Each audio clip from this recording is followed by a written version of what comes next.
आज मैं Kundan Kumar class 12th BA की जो अंग्रेजी की बुक है उसकी आज मैं रेनबो सेकेंड बुक की ओड टू ऑटम का थर्ड पार्ट जो कि कविता है उसकी वीडियो बनाने जा रहा हूँ। इससे पहले कि आप सेकेंड पार्ट तक का वीडियो अवश्य ही देखें, तभी वो थर्ड पार्ट आपको समझ में आएगा, नहीं तो नहीं समझ में आएगा।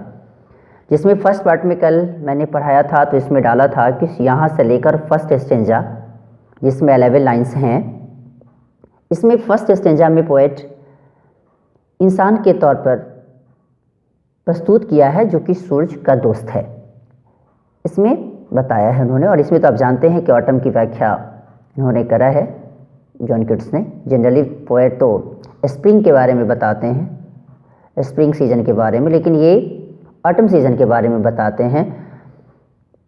ऐसे भी ये स्पेशल पोएट हैं ही कि इसे नेचर पोएट ऑफ नेचर के नाम से भी इनको जाना जाता है। कहते क्या है कि अब सेकेंड पार्ट में आता हूँ कि हु सेकेंड स्टेंजा में who hath not seen thee oft amid the store.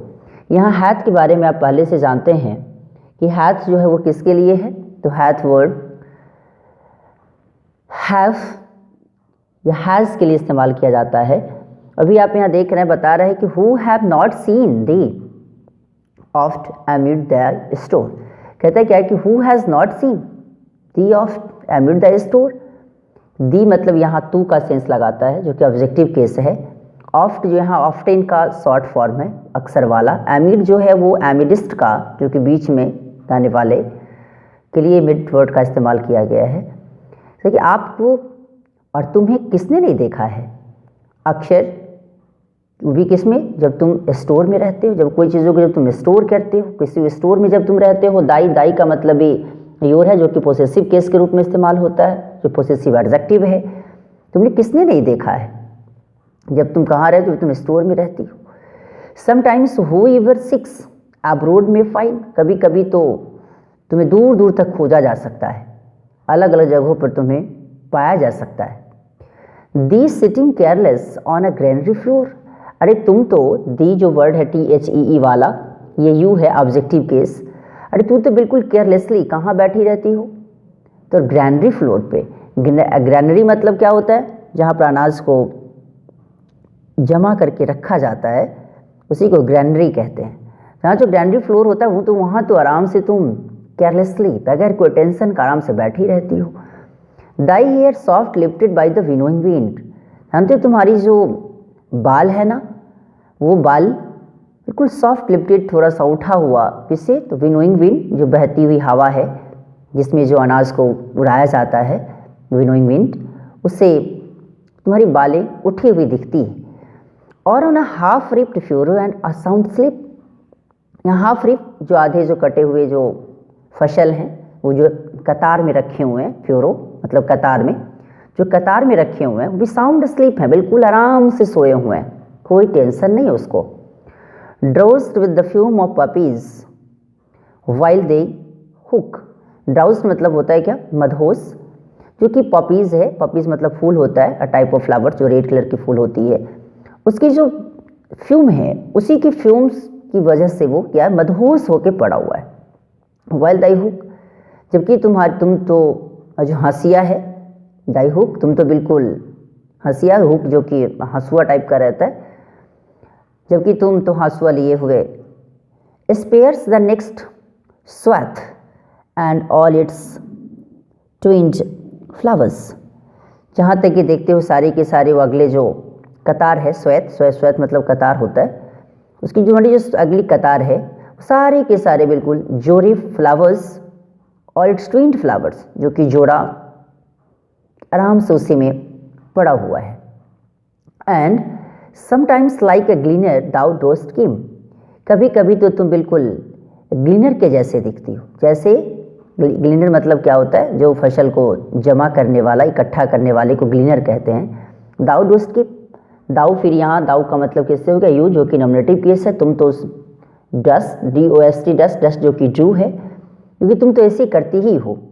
Dust word old English के रूप में जब आज अगर देखेंगे इसको, जो कि आर्केइक वर्ड्स है, इसको डस्ट को आज हम डू पढ़ेंगे। द डोस्ट कीप, तुम तो ऐसे ही करती हो, कैसे, जैसे कि कोई फसल को जमा करने वाला हो। Steady thy laden head across the brook, बिल्कुल सेम तुम्हारी चेहरा जो झुका हुआ है, लदा हुआ है, बिल्कुल कैसे, जैसे कि तुम क्रॉस करती हुई एक ब्रुक, जो कि छोटी सी नदी, छोटी सी तालाब के रूप में ब्रुक वर्ड का इस्तेमाल किया जाता है, जो कि छोटी सी नदी, नई तालाब को तुम क्रॉस कर रही हो। और भाई ये साइडर प्रेस, ये साइडर प्रेस का मतलब क्या होता है कि जूसर, जो कि जूस निकालने वाला, जो खास करके स्पेशल फॉर एप्पल्स का, एप्पल्स की जूस निकालने वाली मशीन, विथ पेशेंट लुक, तुम तो बिल्कुल आराम से वही साइडर प्रेस जूस की जो मशीन है सेम उसी के बगल में खड़ा होकर बिल्कुल आराम से पेशेंटली लुक करके उसे तुम देख रही होती है। Thou watches the last oozing hours by hours, तू तो बहुत देरों तक उसमें से निकलने वाली जो जूस में से निकलने वाली जो बूंदें हैं, ओजिंग्स हैं, उसे घंटों घंटों देर तक तुम उसे देख रही होती है। जो सेकेंड स्टेंजा जो इस जॉन किट्स ने लिखा है, सेकेंड स्टेंजा किसके रूप में माना है उसको, तो ये ऑटम सीजन को महिला और किसान के तौर पर इसे प्रस्तुत किया है। नहीं देखते सारी बातें किसान के से रिलेटेड और महिला के तरीका से तुम ऐसे दिखती हो, तुम्हें किसने नहीं देखा है, तुम ऐसे क्यों करती हो, नहीं सारी बातें यहाँ से लेकर यहाँ तक का इस्तेमाल किया है। अब आता है कि where are the songs of spring, ay where are they, कहते देखो कि इस स्प्रिंग के जो सारे गाने हैं, स्प्रिंग के गाने मतलब क्या है कि जो चिड़िया की गाने वाली आवाज़, लोगों के द्वारा जो गाने जाने वाली आवाज़ है वो सब के बारे में जॉन किट्स कहते हैं कि वो सब कार्य कहाँ हैं। अब कहते हैं कि ए वेयर आर दे, अरे वे लोग कहाँ हैं। और जो कि जनरली तो मैंने अभी बताया कि जनरली जो सारे पोएट्स हैं वो तो जनरली स्प्रिंग के बारे में लिखे हैं, लेकिन जॉन किट्स तो स्टैंडर्ड पोएट हैं, तो इन्होंने क्या इसके बारे में ऑटम के बारे में लिख डाला और इसी की सुंदरता के बारे में लिख डाला, जो कि ऑटम पतझड़ में सारे के सारे जो मौसम की जो कहानी होती है वो कुछ डिफरेंट होता है स्प्रिंग की अपेक्षा। अब कहते हैं कि where the songs of springs ay where are they, अरे देखो स्प्रिंग के जो सारे के सारे गाने हैं वो कहाँ हैं, आई वेयर आर दे कहाँ हैं, think not of them thou hast thy music too, अरे उसके बारे में नहीं सोचो, उन लोग के बारे में कुछ नहीं सोचो, अरे तुम्हारे पास हैस्ट है, फिर यहाँ दाउ के साथ तो हैस्ट बोले तो हैव का, लेकिन तुम्हारे पास तो खुद ही, तू तो अपने आप में ही एक म्यूजिक हो, तुम्हारे पास दाई जो कि एक अपने आप में पोसेसिव एडजेक्टिव है जिसका मतलब योर होता है, दाउ मतलब तू या यू, जिसको यू, और हैज मतलब हैव, तो you have thy music too, अरे तुम्हारे पास तो खुद ही, तू तो अपने आप में ही एक म्यूजिक हो। While barred clouds bloom the soft dying day, अरे तुम जानते हो तुम्हारे पास तो जो टुकड़े टुकड़े बैड है, जो छोटे छोटे टुकड़े क्लाउड्स जो bloom the soft dying day, जिस प्रकार कि बसंत के ऋतु में ढेर सारे फूल खिल रहे होते हैं, उसी प्रकार ऑटम के बारे में भी यहाँ फूल से उसकी कंपैरिजन करते कहते हैं क्या कि आसमान में बादल के टुकड़े, वो भी जो सॉफ्ट डाइंग डे में कहाँ टुकड़े टुकड़े बादल वहाँ आकाश में खिल रहे होते हैं।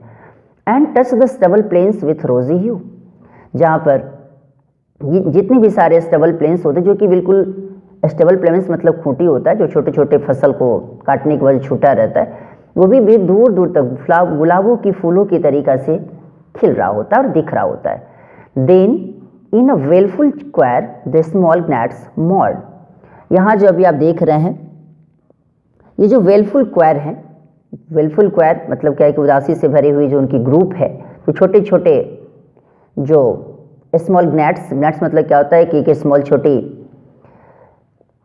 पंख वाली एक इंसेक्ट्स, जो कि वो भी मॉर्न है, मॉर्न मतलब तो क्या होता है कराहना, लेकिन वो सब भी धीरे धीरे कराह रहे होते हैं, लेकिन फिर भी ये अच्छा लगता है। अमोंग द रिवर सॉलोज बॉर्न अलाफ्ट, जितने भी सारे छोटे जो नदियों के बीच जो सॉलोज हैं, जो कि एक प्रकार की चिड़िया हैं, जो कि ग्रीन कलर की जो एक अपना unhealthy yellow colour green pink insect with makes still noise in the bush, जो कि वही सॉलोज हैं, जो कि चिड़िया के रूपों में एक इंसेक्ट जो कि ज़्यादा से ज़्यादा आवाज़ अपनी निकालने वाली बर्ड अलाफ्ट हैं वो। और sinking as the light wind lives or dies, जहाँ पे सारे के सारे जो लाइट से डूबे हुए यहाँ पे से ढेर ठंडी ठंडी हवा, हल्की हल्की हवा उसके यहाँ से आती है और उसे जिंदा करने के लिए उसे कर देती है।